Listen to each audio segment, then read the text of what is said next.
Maran, good morning. Good morning. என்ன பண்ண போகிற? ஆக்டிவிட்டி பண்ணிக்க போகிறேன். சரி, ஓகே. ஆல்ரெடி ஃபினிஷ் பண்ணியிருக்கேல, நிறைய பேஜை திருப்பி எதை கம்ப்ளீட் பண்ணலையோ அதை பண்ணு, சரியா? ஓகே. யார் வச்சா? ஏபிசிடி யார் வச்சா?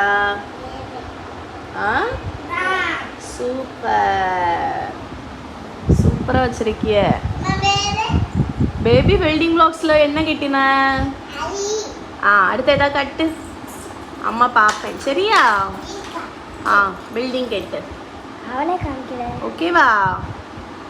பில்டிங் கெட்டு, பில்டிங் கெட்டு. கெட்டு, உட்காந்து கெட்டு, சரியா? நீ பில்டிங் கெட்டு, நான் வரேன். ஓடு, அங்கே ஓடு. நீ அடுத்தது ஏதாவது வை, அடுத்த ஏதாவது வை. போ, அடுத்து EFGH வைக்கணும், சரியா? வச்சுட்டு காட்டு. Okay okay. மித்ரா நீ போ, அண்ணன் பண்ணுறேன், நீயும் போ. நீ போ, அம்மா குக் பண்ண போகிறேன், போ. கோகனட் மில்க் புலாவ் பண்ணுறதுக்கு ஃபஸ்ட்டு ப்ரெஷர் குக்கரில் கொஞ்சமாக ஆயிலும் கீயும் ஆட் பண்ணிவிட்டு ஹோல் ஸ்பைசஸ் எல்லாம் போட்டுட்டு ஒரு பெரிய வெங்காயத்தை தின்னாக ஸ்லைஸ் பண்ணி ஆட் பண்ணிக்கிட்டேன். வெங்காயம் ஓரளவு வதங்கின பிறகு ஒரு பச்சை மிளகா, இஞ்சி பூண்டு பேஸ்ட்டு, ஒரே ஒரு கேரட்டையும் ஸ்லைஸ் பண்ணி ஆட் பண்ணியிருக்கேன். இப்போ இது ஓரளவு வதங்கி வரட்டும். இப்போ இதோடவே கட் பண்ணியிருந்த புதினா கொத்தமல்லி எல்லாம் கொஞ்சமாக ஆட் பண்ணியிருக்கேன். அப்புறம் நம்ம ஊற வச்சுருந்த பாஸ்மதி ரைஸையும் ஆட் பண்ணிட்டேன். நான் பாஸ்மதி ரைஸை ஒரு 20 மினிட்ஸ் கிட்ட வாஷ் பண்ணி ஊற வச்சுருந்தேன். நான் இன்றைக்கி ஒரு 1.5 கப் பாஸ்மதி ரைஸ் தான் எடுத்துருந்தேன். ஸோ அந்த அரிசியும் ஆட் பண்ணி லைட்டாக ஃப்ரை பண்ணிடலாம், ரொம்ப ஃப்ரை பண்ணணும்னு இல்லை. இதெல்லாம் வதங்கிட்டு இருந்த டைம்லேயே தேங்காய் பாலும் எடுத்து வச்சுக்கிட்டேன். பால், 2வது பால் ரெண்டையுமே தனித்தனியாக எடுத்து வச்சுக்கிட்டேன். நம்ம இந்த ரைஸை முழுக்க தேங்காய் பாலில் தான் குக் பண்ண போகிறோம், தண்ணி எதுவும் ஆட் பண்ண போகிறதில்ல. அதனால் நிறையவே வேணும், அதனால் 2 பாலும் தனித்தனியாக எடுத்து வச்சுக்கிட்டேன். தேங்காய் பால் எடுக்கிறதுக்கு நான் அகாராவோட ரீகல் பர்சனல் பிளெண்டர் தான் யூஸ் பண்ணுறேன். இது கிட்டத்தட்ட ஒரு புல்லட் மிக்சி மாதிரி தான். அரையும் போது நம்ம கிட்டேயே நிற்கணும்னு இல்லை, கை வச்சு பிடிச்சிட்டு இருக்கணும்னு. அதனால் இந்த டைப்பில் இருக்கிற பிளெண்டர் எனக்கு ரொம்ப பிடிக்கும். அதுவும் அகாராவோட இந்த பர்சனல் பிளெண்டர் யூஸ்க்குமே ரொம்ப நல்லா இருக்கு. ரொம்ப ஹெவியாகவும் இல்லை, காம்பேக்டும் இருக்கிறனால ரொம்ப இடத்தையும் அடைக்காது. அகாராவோட ரீகல் பர்சனல் பிளெண்டர் 3 ஜாரோட வருது. 300 ml, 500 ml அண்ட் 700 ml. இந்த 300 ml ஜாரில் வந்து நமக்கு சட்னி அது மாதிரி எல்லாம் பண்ணுறதுக்கு வந்து ரொம்ப கம்ஃபர்டபுளாக இருக்கும். 500 ml ஜாரில் கொஞ்சம் ஜாஸ்தி குவான்டிட்டி போட்டுக்கலாம். 500 ml அண்ட் 700 mlலாம் ஷேக்லாம் அடித்தோன்னா கொஞ்சம் நல்ல வசதியாக இருக்கும்.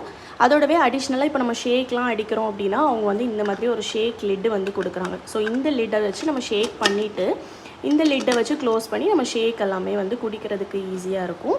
இது கூடவே எக்ஸ்ட்ரா இன்னொரு 2 லிட்டுமே கொடுக்குறாங்க. நம்ம இப்போ ஏதாச்சும் பண்ணுறோம், ஒன்று ஏதாவது ஒரு சட்னி ஏதாவது அரைக்கிறோம், இல்லை துவையல் ஏதாவது அரைக்கிறோன்னா அரைச்சிட்டு அதுக்கப்புறம் நம்ம இந்த லிட்டை வச்சு நம்ம அதை க்ளோஸ் பண்ணியும் வச்சுக்கலாம். இது கூடவே வந்து ஒரு இந்த சல்லடை வச்சு இந்த சீவ் லிட்டுமே ஒன்று எக்ஸ்ட்ராவாக கொடுத்துருக்காங்க.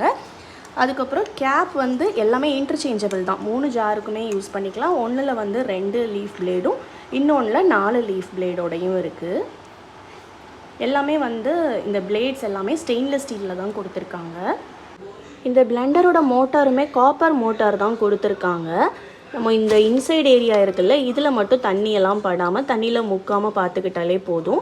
அதே மாதிரி இதில் ஒரு சேஃப்டி இன்டர்லாக் மெக்கானிசமும் கொடுத்துருக்காங்க. நம்ம அந்த ஜாரை வந்து கரெக்டாக ஃபிக்ஸ் பண்ணால் மட்டும்தான் ஆன் ஆகும், இல்லைனா ஆனே ஆகாது. யூஸ் பண்ண பிறகு ஜாரை க்ளீன் பண்ணுறதுமே ரொம்ப சிம்பிள் தான். டிஷ்வாஷ் லிக்யூட் ஆட் பண்ணிவிட்டு கொஞ்சமாக வாட்டரும் போட்டு பிளெண்ட் பண்ணிட்டோம்னாலே டர்ட் எல்லாமே கலெக்ட் ஆகிடும். அதுக்கப்புறம் இந்த பிளேட்ஸ் இருக்குல்ல, இதை நம்ம தனியாக கூட வாஷ் பண்ணிக்கலாம். இதை இப்படி ப்ரெஸ் பண்ணி எடுத்தோம்னா தனியாக ரிமூவ் ஆகி வந்துடும். அப்புறம் இதை தனியாக வாஷ் பண்ணி எடுத்துடலாம்.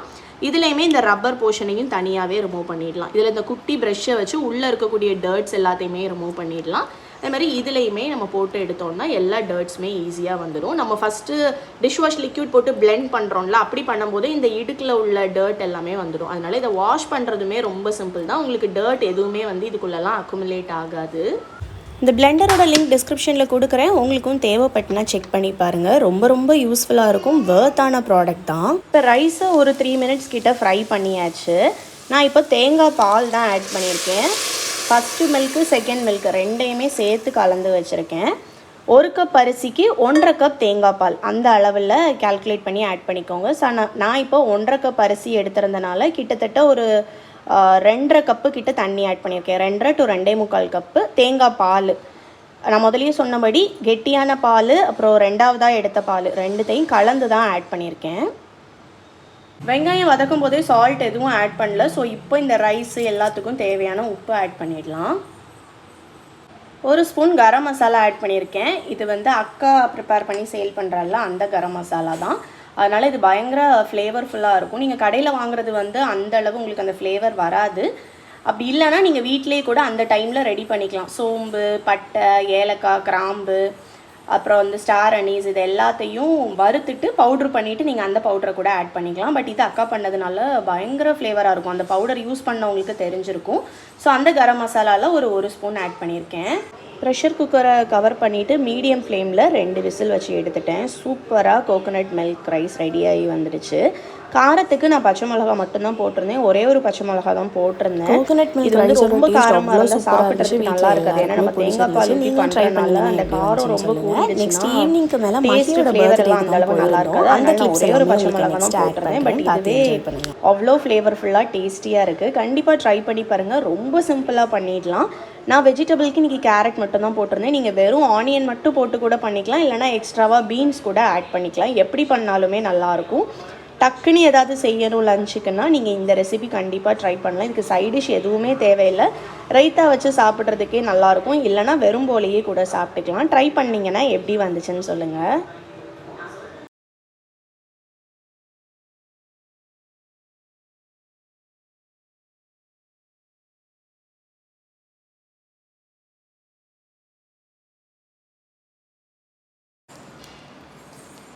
இந்த லைட் ஆனட்டு இது எந்த லைட்? இந்த பிரீத்தியக்கு அந்த லைட் அனுப்பிச்சுங்களேன்.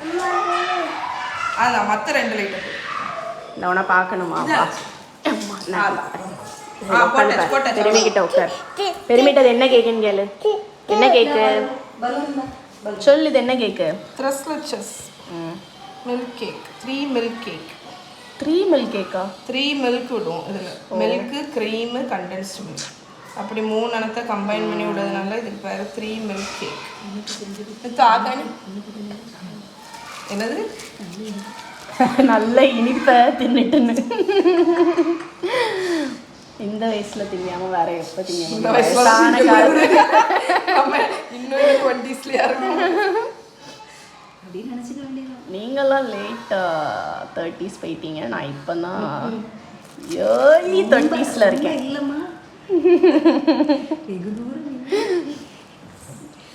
மித்து கேக் வேணுமா? உனக்கு கேக் பிடிக்காதுல்ல? உனக்கு கேக் பிடிக்காதுல்ல? பெருமை டெக்கரேட் பண்ணிட்டா பேர் ஃபுல்லாக. அடுத்த மேலே என்னெல்லாமா போட போகிறா. ஹாய். க்ளோஸ்அப்பில் காட்டல, ஜூமில் தான் காட்டினேன். மித்து இது யாரு? இருடி ஆண்டி இழுத்துக்கிட்டே இருக்க. நல்ல நம்பர்ஸ் சொல்லிட்டு இருக்காங்க. நம்மளோட த்ரெஸ்லெச்சஸ் கேக்குக்கு மேலே விப்டு க்ரீம் வச்சு ஃபுல் பைப் பண்ணிட்டேன். பைப் பண்ணிவிட்டு மேலே நம்ம செடிஸ் வச்சுக்கோம். நல்லா இருக்கா செடி? நல்லா இல்லையா? வேண்டாமா? சரி. அதுக்கப்புறம் இருக்குல்ல மஹா வந்து இன்னைக்கு ஆக்சுவலி டிப்பிக்கலான தீம்லாம் கிடையாது. பட் மஹிக்கு ட்ரெஸ் வந்து வெனஸ்டே ட்ரெஸ் ஆனதுனால மஹா வந்து பிரிண்ட் அவுட் எடுத்து வச்சிருக்கு. சரி சூப்பர். வெனஸ்டே தீம் அவள் ட்ரெஸ்ஸு வெனஸ்டேயில் போடக்கூடிய ட்ரெஸ்ஸு. ஆனால் தீமெல்லாம் அப்படி கிடையாது. அதனால அவள் பிரிண்ட் அவுட் எடுத்து. ஆமாம்.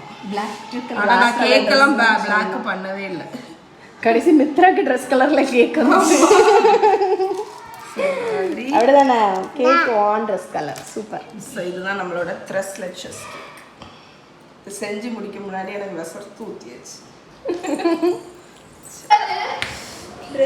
வெனஸ்டே இங்கே வா. யார் தலை கட்டி விட்டா? ஆஹா சூப்பர் சூப்பர். பாக்கலா? அப்படியே திரும்ப. இந்த ட்ரெஸ் எப்படி? அவன் ஏதோ ஒரு ஆன்லைன் இதில் வாங்கினேன். கேக்கில் நாங்கள் தான் வச்சோம். நீ தான் பண்ணியாமே வச்சோம். ஆமாம் அவளை மாதிரியே தான் இருக்கு. ஆமாம் அவ பாய்.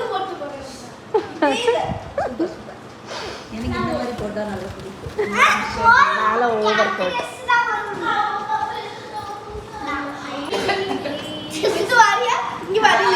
அக்கா birthday to you. Happy birthday to Mahi. Happy birthday to you. சொல்ல முடியாது. எடுத்து கரெக்ட் அப்பதான் நீட்டா கட் பண்ணணும். நீட்டா பண்ணுவா. Happy birthday to you. Happy birthday. ட்ரெயின்ல வச்சு கொடு. ட்ரெயின்ல வச்சு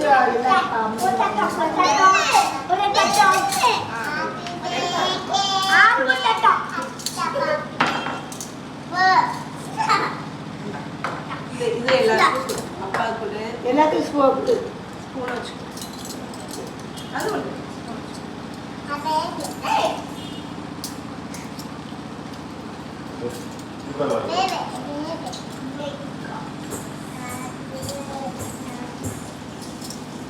உள்ள எப்படி பால் ஊற்றிருக்கேன். மில்க் கேக் அப்பா இருக்கா நீ தரலையா?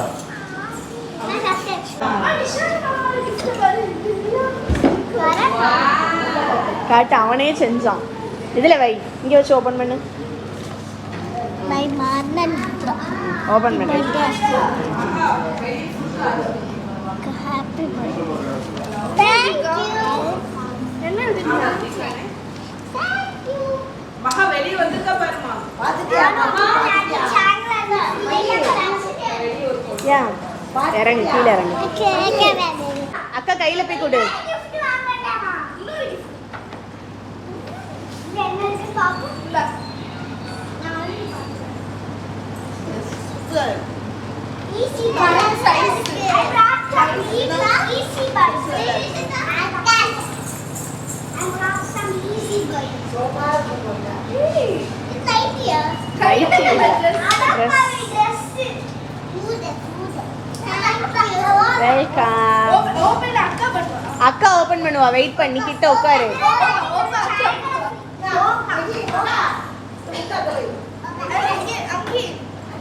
போல போய் ஆச்சிட்டே கொடு.